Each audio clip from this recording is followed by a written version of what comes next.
നീല വെളിച്ചം ആകാശത്ത് പ്രത്യക്ഷപ്പെട്ടു. അവിടെ നിന്നാണ് ശബ്ദം. നിങ്ങളൊക്കെ നല്ല ഉറക്കം. മോനെ, ഞാൻ വിളി കേട്ടു. എന്തോ നീ എന്നോടൊപ്പം വരൂ, നിന്റെ മാർഗം ഞാൻ കാണിച്ചു തരാം. ഞാൻ എഴുന്നേറ്റു. അപ്പൊ വീണ്ടും ഒരു അശരീരി. നീ എന്റെ പിന്നാലെ നടക്കുക. ഞാൻ ആ നീല വെളിച്ചം നോക്കി നടന്നു. കുറെ ദൂരം നടന്നപ്പോ നീല വെളിച്ചം പെട്ടെന്ന് അപ്രത്യക്ഷമായി. ഞാൻ നോക്കുമ്പോ എന്റെ മുന്നിൽ ഒരു ഗാനമേള ട്രൂപ്പിന്റെ ഓഫീസ്. അങ്ങനെയാ മതി നിന്റെ അശരീരി നീല വെളിച്ചവും. ഏതായാലും ഭാവതരെ കണ്ടെത്തിയില്ലേ, ഇനി തിരിച്ചു പോകുന്ന കാര്യത്തെ കുറിച്ച് ആലോചിക്കാം. നാളെ രാവിലെ ഫസ്റ്റ് ബസ്സിന് പോയാൽ മതി. നേരം വെളുക്കുമ്പോ ഇവരെ വീണ്ടും കാണാതാവും. അങ്ങനെയാണെങ്കിൽ ലാസ്റ്റ് ബസ്സിന് പോവാം. ലാസ്റ്റ് ബസ് അവിടെ നിന്ന് ഇങ്ങോട്ടല്ലേ? ഐഡിയ.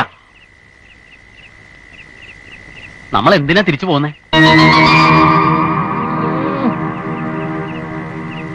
തിരിച്ചു പോകാതെ പിന്നെ ഇതിനാണ് ഭ്രാന്തെന്ന് പറയുന്നത്. അവന് പറയാനുള്ള അവസരം കൊടുക്കേ. ചേട്ടാ, നമ്മളിപ്പോ ഇവിടെ ഇരിക്കല്ലേ? ഇവിടെ ഇപ്പൊ ഷോക്കില്ല, ആരും പൂട്ടിയിടാനില്ല. ഇഷ്ടം പോലെ എവിടെ വേണേലും പോവാം, എത്ര പാട്ട് വേണേലും പാടാം. സ്റ്റോപ്പ് എന്നും പറഞ്ഞ ആരും വരില്ല. 3 നേരം കഴിക്കണ്ടേ? അതിന് കാശ് എവിടുന്നാ? കാശുണ്ടാക്കണം. കാശുണ്ടാക്കുന്നത് എങ്ങനെയാ നിനക്ക് അറിയാവോ? അതല്ല ചേട്ടാ, അധ്വാനിക്കണമെന്ന്. അതെ, നമ്മൾ എന്തെങ്കിലും ജോലി ചെയ്യണം. അതിന് നമ്മക്കാര് ജോലി തരാനാ? അതെ, ഞാൻ നല്ല ഒന്നാം തരം മെക്കാനിക്കാ. എനിക്ക് എവിടെ പോയാലും ജോലി ഉറപ്പാ. തിരിച്ചു നിന്റെ ഡോക്ടർമാർക്ക് പ്രയാസം ഉണ്ടാവില്ലേ?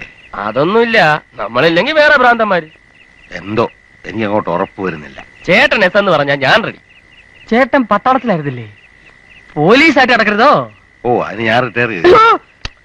പെൻഷൻ പറ്റിയില്ല. അത് ശരി. ഞാനേ പട്ടാള വേഷം ഇട്ടുകൊണ്ട് നേരെ പട്ടാളത്തിലോട്ട് കയറി ചെന്നു. എന്റെ പേഴ്സണാലിറ്റി കണ്ട് അവരെന്നെ എടുത്തു. അതുപോലെ നീ പോലീസ് വേഷം ഇട്ടുകൊണ്ട് നേരെ കയറി ചെല്ലടാ, നിന്നെ എടുക്കും. ഊക്കം പേഴ്സണാലിറ്റി അല്ലേ? അതിനിപ്പോ യൂണിഫോം ഒക്കെ തയ്പ്പിക്കണ്ടേ? എന്തായാലും ഞാൻ ഇനി ആശുപത്രിയിലോട്ടില്ല. ചേട്ടന്റെ കാര്യം ഞങ്ങൾ നോക്കിക്കോളാം. എന്റെ കാര്യം വിട്, അതിന് ഞാൻ വഴി കണ്ടോളാം. ഇവനെന്തോ ചെയ്യും? ഞാൻ പണം വരച്ച് കാശുണ്ടാക്കും. പിക്കാസോ എന്നൊന്നും കേട്ടിട്ടില്ലേ?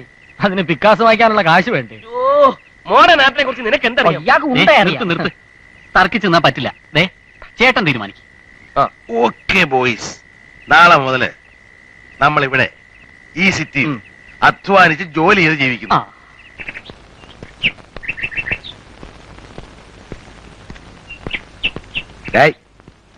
എവിടാ? ഗാന്ധിനഗറിൽ. വൈകുന്നേരം കാണാം.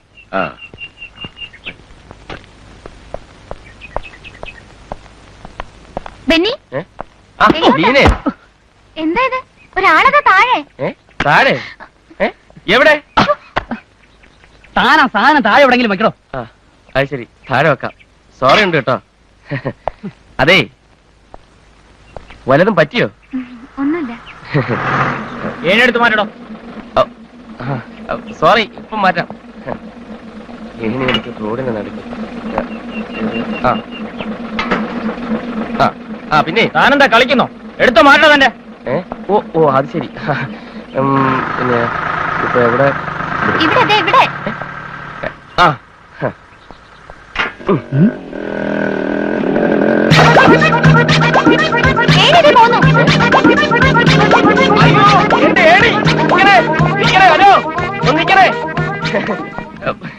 Thank you. റോഡിലാടാ ഏണിയുമായി സർക്കസ്.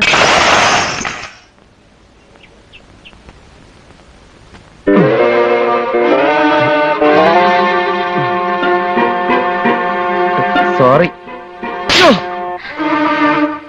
രാവിലെ ഞാൻ കണ്ടതാ ഏണിയായിട്ട് പോകുന്നത്. പണിയുണ്ടെന്ന് പറയുകയും ചെയ്തു. ഇനി ഭ്രാന്താശുപത്രിയിൽ നിന്ന് അന്വേഷിച്ചു വന്നവരുടെ കയ്യിലെങ്ങാനും പെട്ടതാണോ? ഓ, ആരന്വേഷിച്ചു വരാൻ? വൈകുന്നേരം ഒരു സ്മാളുമായിട്ട് വരാമെന്ന് പറഞ്ഞു പോയതാ. ഈ രാത്രി പെയിന്റിംഗ് ഉണ്ടാവും? രാത്രി പെയിന്റിംഗ് ഉണ്ടാവും, പക്ഷെ പകലേ അറിയാൻ പറ്റുന്ന രാത്രി ചെയ്യുന്നത്. ഞാൻ അപ്പോഴേ പറഞ്ഞതാ നമ്മുടെ കൂട്ടത്തിൽ ഒരുത്തനെ കാണാണ്ടാവൂന്ന്. ചുമാരി, പണി തീർന്നു കാണില്ല, അതായിരിക്കും. പണി തീരും. നിന്നെ അന്വേഷിച്ച് ഞങ്ങൾ കുറച്ച് നടന്നതാ. ഇനി നീ അവനെ അന്വേഷിച്ച് കുറച്ച് നടക്ക്. നമുക്കൊരു കാര്യം ചെയ്യാം, കഴിക്കാം. ഭക്ഷണം കഴിക്കുന്ന കാര്യ പറഞ്ഞേ. Back bone.